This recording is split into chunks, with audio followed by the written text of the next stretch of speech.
Good evening everyone, welcome to my YouTube channel lawful lingo. आज हमारा constitution का next lecture है जहां हम डिस्कस करने वाले हैं यूनियन और स्टेट जो लेजिस्लेचर है हमारा, उसके जो हमारे पास क्वेश्चंस है, एमसीक्यूज है, उनको हम डिस्कस करेंगे। मुझे उम्मीद है कि हर बच्चे को अभी तक जितने भी टॉपिक हमने किए हैं वो सारे आपको समझ में आ गए हैं।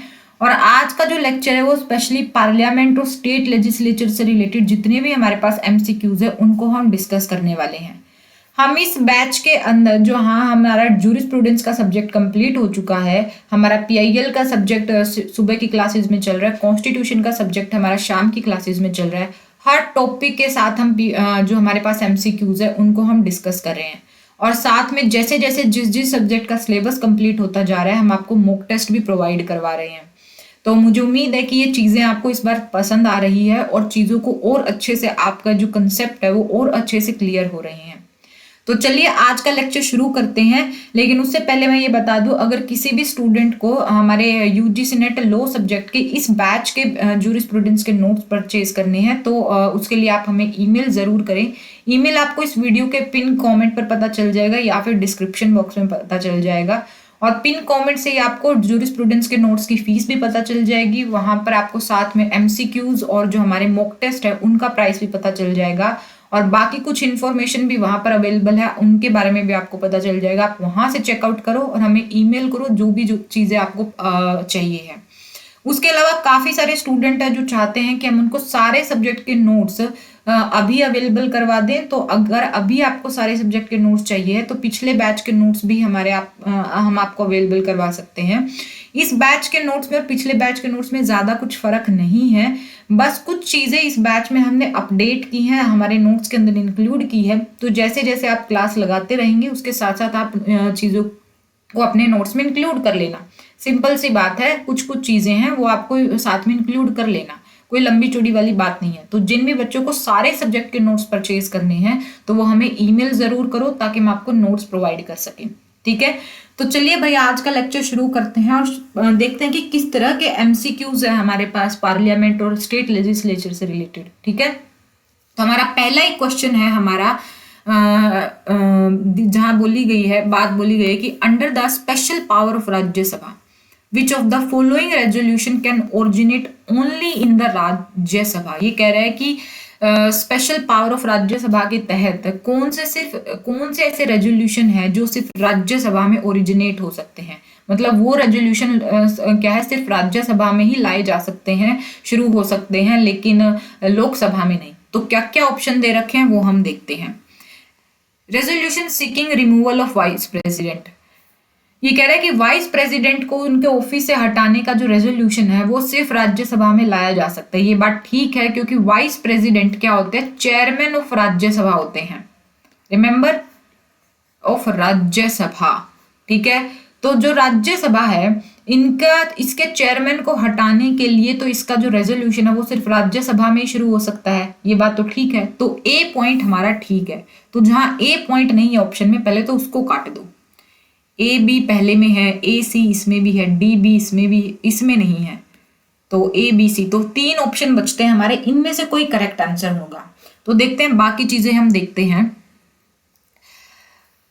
Any resolution seeking creation of one और मोर ऑल इंडिया सर्विसेज, ये कह रहा है कि एक या एक से ज्यादा ऑल इंडिया सर्विसेज को क्रिएट करने से रिलेटेड जो रेजोल्यूशन है ये भी सिर्फ राज्यसभा में ही ओरिजिनेट हो सकता है। ये बात भी ठीक है क्योंकि ऑल इंडिया सर्विसेज से रिलेटेड जितने भी रेजोल्यूशन आते हैं, जो भी रेजोल्यूशन आता है वो सिर्फ राज्यसभा में ही लाया जा सकता है। ये बात ठीक है। तो बी पॉइंट जहां नहीं है उसको काट दो। ए एंड बी इसमें है, ए एंड सी इसमें नहीं है, बी तो ये भी कट गया, ए एंड बी। तो ए और सी जो हमारा है इसमें से हमारा कोई ना कोई पॉसिबल आंसर होगा। तो देखते हैं क्या है। यानी डी जो ऑप्शन है, इसे ये तो साबित हो गया इन दोनों ऑप्शन से कि डी जो ऑप्शन है वो गलत है। यानी इंट्रोडक्शन ऑफ मनी बिल, यानी मनी बिल को लोकसभा में इंट्रोड्यूस नहीं किया जाता, ओरिजिनेट नहीं हो सकता इसका रेजोल्यूशन। ये सिर्फ लोकसभा में मनी बिल से रिलेटेड जितनी भी एक्सक्लूसिव पावर होती है वो किसके पास है, लोकसभा के पास है। ये ध्यान रखना। तीसरा पॉइंट क्या कहता है ये देखते हैं, इसी पे सारा गेम अटका हुआ है कि तीसरा जो पॉइंट है अगर वो ठीक होता है तो हमारा डी ऑप्शन होगा, वही नहीं तो हमारा ए ऑप्शन करेक्ट आंसर होगा। देखते हैं। Any resolution seeking legislation on state subject, ये कह रहा है कि स्टेट सब्जेक्ट पर स्टेट लिस्ट के अंदर जो भी सब्जेक्ट दिए गए हैं उन पे अगर कोई भी लॉ बनाना है तो उससे रिलेटेड रेजोल्यूशन भी कहाँ आएगा, राज्यसभा में आएगा। ये बात ठीक है। स्टेट लिस्ट में जितने भी वो दिए गए हैं लॉ बनाने से रिलेटेड लिस्ट मतलब सब्जेक्ट दिए गए उन पे लेजिस्लेशन क्या है, सिर्फ रेजोल्यूशन है वो कहाँ आ सकता है, सिर्फ राज्यसभा में आ सकता है। तो सी पॉइंट भी ठीक है, यानी ए बी सी ये हमारे करेक्ट आंसर है, यानी कि डी ऑप्शन पहले आंसर का क्या होगा, करेक्ट होगा। ठीक है, मुझे उम्मीद है कि ये क्वेश्चन आपको समझ में आ गया है। ये तीनों पॉइंट आप अपने राज्यसभा का जो नोट्स है उसके साथ लिख सकते हो, ताकि आपको जब चीजें पढ़ो तो आपको साथ में याद हो जाए कि ये तीनों रेजोल्यूशन क्या है, सिर्फ राज्यसभा में ही लाए जा सकते हैं और लोकसभा में नहीं लाए जा सकते हैं। ओरिजिनेट सिर्फ राज्यसभा में होंगे ये। ठीक है, तो ये आप अपने राज्यसभा के नोट्स के साथ लिख लेना। अब बात करते हैं आगे। हमारा जो 6th क्वेश्चन है वो इससे रिलेटेड है। अब बीच में ये क्वेश्चन हमारे प्रेसिडेंट वगैरह के आ जाते हैं, हमारे एग्जीक्यूटिव के आ जाते हैं। तो 6th क्वेश्चन है, ये कह रहा है कि इनमें से कौन सी स्टेटमेंट है वो ठीक है। स्टेटमेंट वाइज क्वेश्चन दिया हुआ है, तो देखते हैं भाई कौन सी स्टेटमेंट है वो ठीक है। पहला कह रहा है कि if the other house does not pass an ordinary bill and more than 6 months have passed the president may summon a joint house session of both the houses. ये बात हम पढ़ चुके हैं कि अगर मान लो एक बिल कोई भी ऑर्डिनरी बिल है और उसको कोई हाउस पास नहीं करता है और उस बिल को इस टाइम पीरियड को 6 महीना बीत गया, मतलब 6 महीने बीत गए और उसने पास ही नहीं किया है, तो जो प्रेसिडेंट है वो क्या है, दोनों हाउसेज की ज्वाइंट मीटिंग के लिए समन कर सकता है। ठीक है, ये बात हम पढ़ चुके हैं। अगर आपने अभी तक हमारा पार्लियामेंट वाला लेक्चर नहीं देखा तो जाकर देख लेना, वहां ये बात मैंने बताई है। तो ए पॉइंट हमारा ठीक है। तो देखो ए पॉइंट जहां नहीं है उसको काट दो, इसमें भी ए है, ए सब में ए दे रखा है, तो हमारा यहाँ पे थोड़ा मुश्किल हो जाता है, बट हम बाजी हारेंगे नहीं, देखते हैं। ये कह रहा है at the joint session of 2 houses new amendment can be proposed in the bill with the permission of the presiding officer speaker of the Lok Sabha. ये बात गलत है, क्योंकि दोनों हाउसेज की जॉइंट सेशन में अमेंडमेंट बिल नहीं लाए जा सकते। अमेंडमेंट बिल दोनों अलग अलग हाउस की मीटिंग में लाए जाते हैं, मतलब जॉइंट सेशन में अमेंडमेंट बिल कभी नहीं लाया जा सकता। तो ये बात तो गलत है, तो बी पॉइंट गलत है। मैंने पहले भी आपको बताया था कि अमेंडमेंट जो बिल आते हैं वो हर दोनों हाउसेज में अलग अलग पेश किए जाते हैं, अलग अलग उनकी वोटिंग होती है। ठीक है, तो बी पॉइंट हमारा गलत है। जहां जहां बी दे रखा है ना उसको काट दो। पहले में बी नहीं है तो ये पॉसिबल आंसर हो सकता है, दूसरे में बी है तो इसको काट दो, ए सी डी। तीसरे में बी नहीं है तो ये भी पॉसिबल आंसर हो सकता है, चौथे में बी है तो ये भी कट गया, यानी ए और सी में से हमारा क्या होगा, पॉसिबल आंसर होगा। ठीक है, तो यहां देखते हैं भाई क्या निकल के आता है। सी ऑप्शन देखो, सी ऑप्शन कह रहा है कि the lower house has exclusive power of money bill. अभी मैंने बताया लोअर हाउस कौन सा है, लोकसभा, यानी कि लोकसभा के पास एक्सक्लूसिव पावर होती है मनी बिल से रिलेटेड। अभी मैंने पहला जो क्वेश्चन करवाया वहीं बताई ये बात, मनी बिल से रिलेटेड। तो सी ऑप्शन हमारा क्या है, ठीक है, यानी कि हमारा जो ए ऑप्शन है ये गलत हो जाएगा। ए सी डी, ये सी ऑप्शन हमारा करेक्ट होगा, यानी कि जो डी है ये भी हमारा ठीक है। क्या बोल रहा है डी पॉइंट, ये कह रहा है मनी और फाइनेंशियल बिल ये सिर्फ इंट्रोड्यूस किए जा सकते हैं लोकसभा में with the prior recommendation of the president. ये बात ठीक है, मैंने बताया था मनी बिल और जो फाइनेंशियल बिल है ये सिर्फ लोकसभा में इंट्रोड्यूस हो सकते हैं, लेकिन इसके लिए आपको क्या प्रायर रिकमेंडेशन की जरूरत होती है प्रेसिडेंट की। ठीक है, ये बात ठीक है, यानी ए सी डी ये 3 ऑप्शंस हमारे ठीक है, और इसकी वजह से 6th क्वेश्चन का जो हमारा आंसर है वो सी हो जाता है। ठीक है, तो ये इस तरीके का देखो, थोड़े से कंसेप्चुअल क्वेश्चन पूछे गए हैं। जब तक आपके कंसेप्ट क्लियर नहीं है तब तक ये क्वेश्चन भाई सोल्व करना बहुत मुश्किल है। तो आपको कंसेप्ट क्लियर होने जरूरी है, और ये सारी चीजें आपको हमारे लेक्चर्स में देखने को मिल जाएंगी। ठीक है, तो चलिए बढ़ते हैं नेक्स्ट क्वेश्चन की तरफ। अब हमारा है 12th क्वेश्चन। 12th क्वेश्चन कह रहा है कि in which of the following cases, इनमें से कौन से केस के अंदर सुप्रीम कोर्ट ने ये हेल्ड किया था कि एनी मेंबर ऑफ पार्लियामेंट या any member of legislative assembly या फिर legislative council who is convicted of a crime, जिसको मान लो मेंबर ऑफ पार्लियामेंट यानी लोकसभा राज्यसभा का मेंबर हो चाहे, या फिर लेजिस्लेटिव असेंबली या लेजिस्लेटिव काउंसिल का मेंबर हो, अगर उसको किसी क्राइम के लिए कन्विक्शन दे दिया गया है और कन्विक्शन भी कितना, कम से कम 2 साल की इम्प्रिजनमेंट दे दी है, तो वो क्या अपनी मेंबरशिप खो देगा with immediate effect. Immediate effect से उसकी क्या है, मेंबरशिप खो देगा, यानी इसको डिस्क्वालीफाई कर दिया जाएगा। तो ये बात कह रहा है सुप्रीम कोर्ट ने किस केस के अंदर बोली थी। ये बात हमारे नोट्स में इंक्लूडेड नहीं है, तो ये बात लिख लेना। ये लिली थॉमस का केस था, lily Thomas versus union of India का केस है, उसके अंदर ये बात बोली है।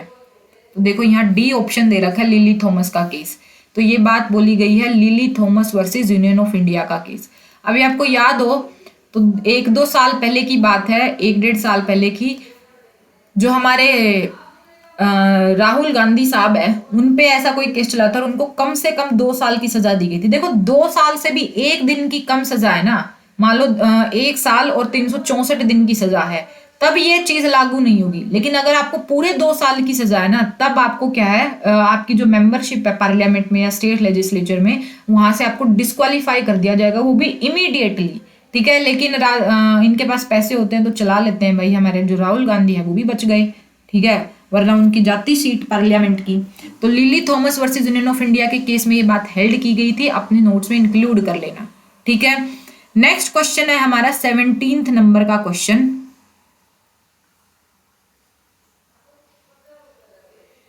क्या है 17th क्वेश्चन और क्या कह रहा है? ये कह रहा है, पहली स्टेटमेंट वाइज क्वेश्चन है। तो स्टेटमेंट में क्या कह रहा है? ये कह रहा है कि जब power of legislation carries with it the power to delegate and unless the legislature has completely abdicated or effaced itself there is no restriction on the delegation of legislative power.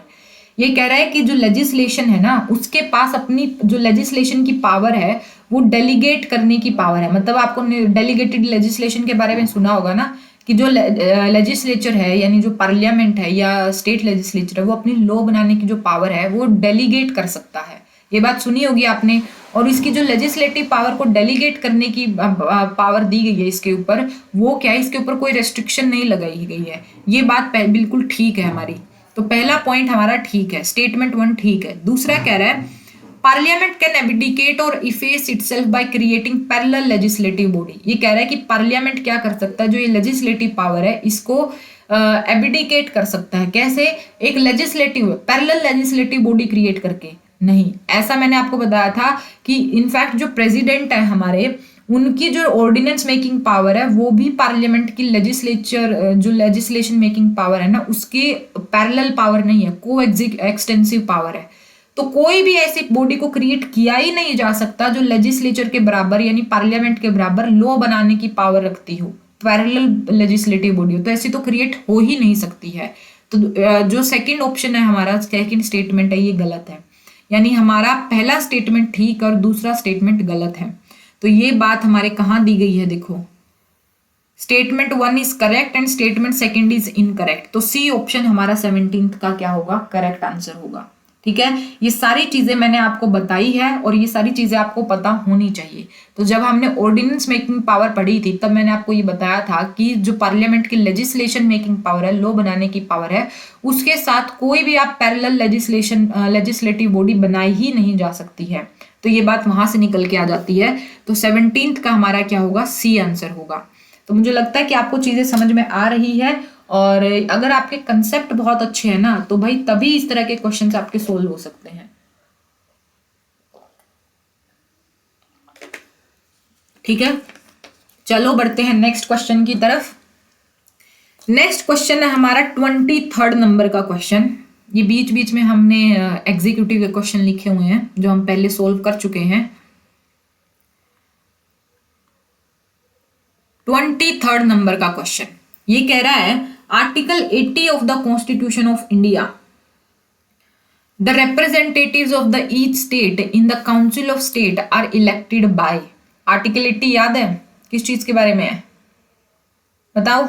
Legislative जो council, sorry हमारी जो council of state है उसकी composition के बारे में है। ठीक है, सबको पता होना चाहिए ये। तो ये कह रहा है कि आर्टिकल 80 के अकॉर्डिंग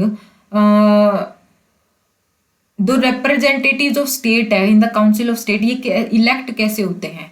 ये होते हैं हमारे 23rd क्वेश्चन है। देखो इसमें क्या क्या बोला, ये कह रहा है elected member of the legislative assembly of state by majority through secret ballot. ये कह रहा है कि लेजिस्लेटिव असेंबली के जो मेंबर्स है उनको इलेक्ट किया जाता है by majority through secret ballot. ये गलत है, क्योंकि आपको पता होना चाहिए लेजिस्लेटिव मेंबर असेंबली के जो मेंबर्स है स्टेट के, वो इलेक्ट होते हैं PRS-TV मेथड से, टीवी मेथड से। ठीक है, तो जो हर स्टेट का जो रिप्रेजेंटेटिव है काउंसिल ऑफ स्टेट में, वो इलेक्ट किया जाता है बाय इलेक्टेड मेंबर। स्टेट से निकल कर आते हैं ना ये जो लेजिस्लेटिव मेंबर के अंदर मेंबर होते हैं। ठीक है, तो ये आर्टिकल 80 कहता है, तो पहला ऑप्शन गलत है हमारा। दूसरा कहता है all the members of the legislative assembly, all the member से लिखा हुआ, यानी नॉमिनेटेड मेंबर भी आ जाएंगे फिर, तो ये गलत है। तीसरा ऑप्शन कह रहा है कि elected member of the legislative assembly of the state in according with the system of proportional representation by means of single transferable vote. ये हमारा करेक्ट ऑप्शन है, सी ऑप्शन हमारा करेक्ट है, क्योंकि डी में देखो all the members of the legislative assembly बोला गया, तो ये गलत है, क्योंकि नॉमिनेटेड मेंबर नहीं आते इसमें, इलेक्टेड मेंबर आते हैं। ठीक है, तो ये हमारा आर्टिकल क्वेश्चन नंबर 23 का थर्ड क्वेश्चन ऑप्शन क्या है, करेक्ट आंसर है। तो याद 238 मैंने बताया था मेंबर निकल कर आते हैं स्टेट से। ठीक है, तो ये बात ध्यान रखना। तो क्वेश्चन नंबर 23 का जो क्वेश्चन आंसर है वो होगा सी ऑप्शन। ठीक है, बात करते हैं नेक्स्ट क्वेश्चन की। तो 26 नंबर का क्वेश्चन हमारा निकल के आएगा अगला। तो 26 नंबर का क्वेश्चन है भाई, स्टेटमेंट वाइज क्वेश्चन है। ये कह रहा है कि कौन कौन सी स्टेटमेंट इसमें से ठीक है। बात करते हैं, पहली स्टेटमेंट देखते हैं। कह रहा है कि स्टेट लेजिस्लेचर के लिए कौन जो कॉन्स्टिट्यूशनल प्रोविजंस है for special address of the governor, ये दी गई आर्टिकल 176 में। याद है कल मैंने स्टेट लेजिस्लेचर से रिलेटेड जो आपको ट्रिक कराई थी, जहां मैंने बताया था आर्टिकल 168 से लेकर आर्टिकल 177 तक के आर्टिकल्स को आप कैसे याद रख सकते हो। रव बीबी को बस राम चाहिए, राम चाहिए, ये आर से आपको याद है मैंने बताया था जो गवर्नर है उनकी राज्यपाल का अधिकार आता है, स्पेशल एड्रेस आता है by governor, special address by governor. ये कहाँ दिया गया, आर्टिकल 176 में दिया गया। याद है मैंने ये इस आराम से बताया था मैंने। ठीक है, तो ये आर्टिकल 176 में दिया गया, ये करेक्ट बात है। तो ए ऑप्शन जहां जहां है वो ऑप्शन को अलग से छांट लो। ABC इसमें है, BCD इसमें A नहीं है, तो ये गलत हो गया। ADC ACD, बाकी में A दे रखा है। बी ऑप्शन देखो क्या है, ये कह रहा है कि for state legislature in the constitutional provision for oath or affirmation by members is in article 109। ये कह रहा है कि स्टेट लेजिस्लेचर के लिए जो भी मेंबर्स है स्टेट लेजिस्लेचर के लिए, वो आर्टिकल 109 के अंदर शपथ लेते हैं। देखो आर्टिकल 109 के अंदर शपथ तो नहीं है, लेकिन मुझे इनकी शपथ भी नहीं पता है। पहले हम चेक कर लेते हैं इनकी शपथ कहाँ दे रखी है। आर्टिकल 109 देखें क्या दे रखा है।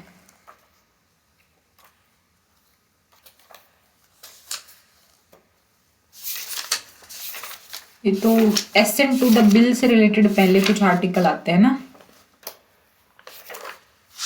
एक मिनट रुको भाई। 109 में स्पेशल प्रोसीजर दे रखा है in respect of money bill, तो ये हमारा बी पॉइंट गलत हो जाता है। ठीक है, ओथ की बात करें तो ओथ और अफर्मेशन कहाँ दे रखा है मेंबर्स का, ये चेक करना पड़ेगा क्योंकि आर्टिकल मुझे भी नहीं पता है। 177 के बाद ही होएगा है ना, 177 तक तो हम कर ही चुके थे।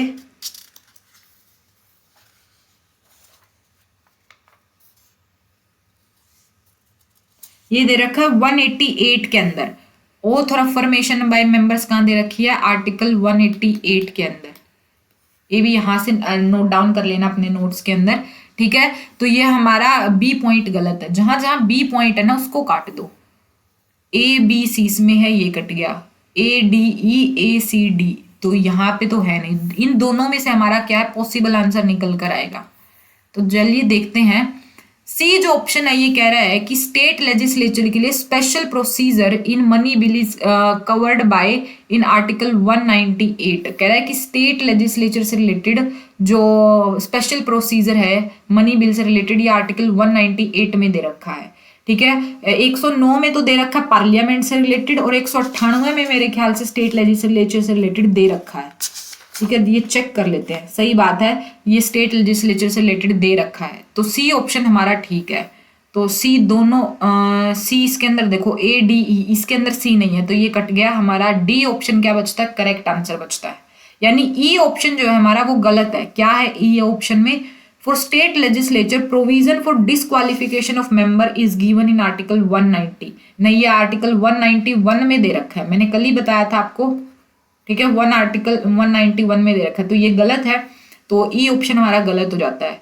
ये कह रहा है स्टेट लेजिस्लेचर के लिए provision as to introduction and passing bill is given in article 196। ये कह रहा है कि बिल होते हैं जो हमारे स्टेट लेजिस्लेशन से रिलेटेड, कौन सा बिल कौन से हाउस में रिप्रेजेंट किया जाएगा, इंट्रोड्यूस किया जाएगा, पास किया जाएगा, आर्टिकल 196 में दे रखा है।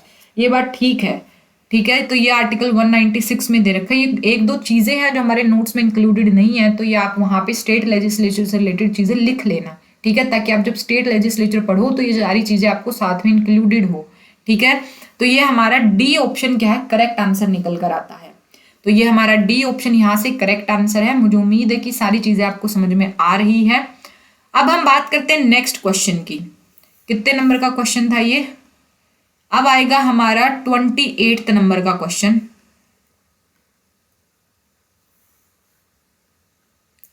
ये कह रहा है कि बाय विच टाइम जो गवर्नर है उसको बिल रिटर्न करना होता है ऑन एन ऑर्डिनरी बिल, जो ऑर्डिनरी बिल होता है उसको रिटर्न करना होता है to the concerned state legislature for reconsideration. Reconsideration के लिए उसको स्टेट, मान लो गवर्नर के पास कोई बिल जाता है और बिल जो गवर्नर है उसको लगता है कि कोई ना कोई प्रोविजन यहाँ पे ठीक नहीं है, तो वो अगर स्टेट लेजिस्लेचर के पास उसको रिकंसिडरेशन के लिए भेजता है तो कह रहा है कि रिकंसिडरेशन का टाइम पीरियड ये कितना है।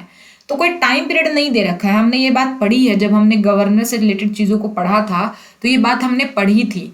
तो आर्टिकल इसका कोई टाइम लिमिट नहीं दे रखा है, तो सी ऑप्शन हमारा इसका करेक्ट आंसर होगा। ठीक है, तो ये क्वेश्चन नंबर 28 जिसका आंसर क्या होगा, सी होगा। अब हमारा जो नेक्स्ट क्वेश्चन है वो है क्वेश्चन नंबर 35। तो ये सारी चीजें हमारे नोट्स में आपको मिल जाएंगी, तो आप वहां से चीजों को परचेज करो ताकि चीजें आपको पता चल जाए। अब आती है क्वेश्चन नंबर 35। ये कह रहा है how many ministers are nominated by the governor. कितने जो मिनिस्टर्स है वो गवर्नर द्वारा नॉमिनेट किए जाते हैं। ये कह रहा है in the state legislative council. State legislative council में कितने मेंबर्स को नॉमिनेट करता है गवर्नर। याद है मैंने आपको बताया था 1/6 मेंबर को नॉमिनेट करता है। ये 1/6 मेंबर कहाँ से निकल के आएंगे, क्लास से, कोऑपरेटिव मूवमेंट, उसके अलावा आर्ट, सोशल सर्विस, साइंस और एल से, और क्या था, क्या एल से मुझे याद नहीं है क्या था, आप एल से चेक कर लेना क्या था। तो ये 5 फील्ड से निकल कर आते हैं। याद है 1/6 मेंबर नॉमिनेट करता है गवर्नर, है ना। तो ये हमारा इसका 1/6 होगा ऑप्शन, तो डी। क्वेश्चन नंबर 35 का आंसर क्या होगा, डी होगा। तो ये सारी चीजें आपको नोट्स में मिल जाएंगी, तो ध्यान से लेक्चर को सुनना, 2 बार कम से कम लेक्चर को सुनना, ताकि चीजें आपको ऐसे टू द पॉइंट बिल्कुल मुंह जुबानी याद हो। ठीक है, तो क्वेश्चन नंबर 35 का क्या होगा, हमारा डी आंसर होगा। नेक्स्ट क्वेश्चन है हमारा क्वेश्चन नंबर 39। ये कह रहा है कि काउंसिल ऑफ स्टेट्स, यानी कि हमारे जो राज्यसभा है, उनको एक्सक्लूसिव पावर है in relation to which of the following. कह रहा है कि ये जो मैटर्स है इनमें से किसके पास, कौन से मैटर पर राज्यसभा को एक्सक्लूसिव पावर दी गई है। ठीक है, तो देखते हैं कौन सा मैटर है भाई। To initiate proceeding for the removal of president. नहीं, ये कह रहा है कि प्रेसिडेंट को हटाने की जो प्रोसीडिंग है इसकी एक्सक्लूसिव पावर किसके पास है, प्रोसीडिंग को शुरू करने की एक्सक्लूसिव पावर किसके पास है, राज्यसभा के पास नहीं। प्रेसिडेंट को जो रिमूव करने की प्रोसीडिंग है उसको इम्पीचमेंट कहते हैं, और इम्पीचमेंट का जो रेजोल्यूशन है कोई भी हाउस शुरू कर सकता है उसकी प्रोसीडिंग, राज्यसभा भी शुरू कर सकती है, लोकसभा भी शुरू कर सकती है। ठीक है, तो पहला ऑप्शन तो गलत है। दूसरा ऑप्शन कह रहा है to initiate processing for the removal of जजेस ऑफ द सुप्रीम कोर्ट। ये कह रहा है कि सुप्रीम कोर्ट के जज को उसके मतलब रिमूव करने के लिए उसकी जो प्रोसेस है वो राज्यसभा को में शुरू करने की पावर है। ये बात गलत है, क्योंकि प्रेसिडेंट क्या है वो ऑर्डर देता है और उसका जो रेजोल्यूशन है वो पेश करता है, उसके बाद लोकसभा पास करता है, फिर दूसरे हाउस में जाती है। तो ये बात भी गलत है, बी पॉइंट भी गलत है। तीसरा कह रहा है to recommend creation of a new all India services. ये पॉइंट हमारा ठीक है, क्योंकि अभी हमने एक क्वेश्चन देखा था जहां मैंने बताया था कि ऑल इंडिया सर्विसेज को क्रिएट करने से रिलेटेड जो रेजोल्यूशन है वो पेश करने की किसके पास एक्सक्लूसिव पावर है, हमारे राज्यसभा के पास एक्सक्लूसिव पावर है। तो सी ऑप्शन 39 का जो आंसर है वो क्या होगा, सी होगा। ठीक है, मुझे उम्मीद है कि यहां से आपको चीजें समझ में आ रही है। अब बढ़ते हैं हम नेक्स्ट क्वेश्चन की तरफ। नेक्स्ट क्वेश्चन है हमारा क्वेश्चन नंबर 43। कह रहे हैं with reference to parliament consider the following statement. कह रहे हैं कि पार्लियामेंट से रिलेटेड कुछ स्टेटमेंट दी गई है जो आपको बताने की कौन सी स्टेटमेंट ठीक है। तो हम ये स्टेटमेंट देखते हैं और देखते हैं कौन सी स्टेटमेंट यहाँ पे ठीक है। तो ये कह रहा है adjournment of the house is decided by the speaker or the chairman of the house does not involve the president of India. ये बात ठीक है। आर्टिकल 100 आपको याद हो तो अगर जब कोरम कंप्लीट नहीं होता है हाउस का तो क्या कर सकते हैं, जो स्पीकर है या फिर जो चेयरमैन है उनके पास पावर है कि वो हाउस को एडजर्न कर सकते हैं। इसमें प्रेसिडेंट का कोई इन्वॉल्वमेंट नहीं है। ये मेरे ख्याल से आर्टिकल 100 के क्लोज 4 में ये बात बोली गई है। ठीक है, तो ये हमारा पॉइंट ठीक है। तो पहला ऑप्शन ठीक होना चाहिए। पहले में यहाँ 1 एंड 3 है, सेकंड एंड थर्ड यहाँ नहीं है और यहाँ भी नहीं है। तो पहले ऑप्शन में से और सी ऑप्शन में से हमारा क्या आंसर निकल कर आएगा। ठीक है, दूसरा ऑप्शन देखते हैं। ये कह रहा है कि adjournment sine die means the house is adjourned for an indefinite period and can only be reconvened by the president. ये कह रहा है कि जो एडजर्नमेंट सिने डाई है इसका मतलब है कि हाउस को इंडेफिनिट पीरियड ऑफ टाइम के लिए एडजर्न कर दिया गया है और इसको रिकन्वेन सिर्फ प्रेसिडेंट द्वारा किया जा सकता है। ये बात गलत है, क्योंकि इसको रिकन्वेन हमारे जो लोकसभा के स्पीकर है या फिर चेयरमैन है राज्यसभा के वो कर सकते हैं। तो ये बात हमारी गलत है। तो सेकंड ऑप्शन जान दे रखा है वो काट दो, first and second, first and third. तो ये हमारा गलत है, यानी हमारा पहला ऑप्शन क्या है, करेक्ट निकल कर आता है। तो फर्स्ट और थर्ड क्या हमारे करेक्ट आंसर है। थर्ड देखते हैं क्या कह रहा है कि dissolution of Rajya Sabha is not possible क्योंकि ये परमानेंट बॉडी है और कैन नॉट बी डिसोल्व। ये बात ठीक है, क्योंकि ये बात कही गई है आर्टिकल 85 के क्लोज 2 के सब क्लोज बी में, क्योंकि वहां ये बात बोली है कि सिर्फ लोकसभा को प्रेसिडेंट क्या कर सकते हैं, डिसोल्व कर सकते हैं। राज्यसभा कभी डिसोल्व नहीं होती है। ठीक है, तो यहां से आपको ये चीजें याद हो जाएंगी। तो पहला और तीसरा ऑप्शन क्या है हमारा, ठीक है। तो इस वजह से हमारा क्वेश्चन नंबर 43 का जो ए ऑप्शन है वो ठीक हो जाता है। ठीक है, तो इस तरीके के क्वेश्चंस आपको एग्जाम में देखने को मिलेंगे और आपको यहाँ से पता भी चल जाएगा कि किस तरीके की आपकी तैयारी है, किस तरीके से आपको लेक्चर समझ में आए हैं, कहाँ आपकी कितनी कमी है। आप वहां से चीजों को याद और ज्यादा कर पाओगे, चीजों पर और ज्यादा ध्यान दे पाओगे। ठीक है, तो इतने ही क्वेश्चंस हम आज के लेक्चर में करेंगे। बाकी क्वेश्चंस अगर आपको लगाने हैं तो आप हमसे नोट्स, ये जो पूरे एमसीक्यूज है ये परचेज कर सकते हैं। ठीक है, तो चलिए मिलते हैं नेक्स्ट लेक्चर में जहां हमारा जो कॉन्स्टिट्यूशन का अगला टॉपिक है उसको डिस्कस करेंगे और आगे चीजों को समझेंगे। तो चलिए मिलते हैं नेक्स्ट लेक्चर में। तब तक के लिए अपना ध्यान रखना और लेक्चर्स को लगाते रहना।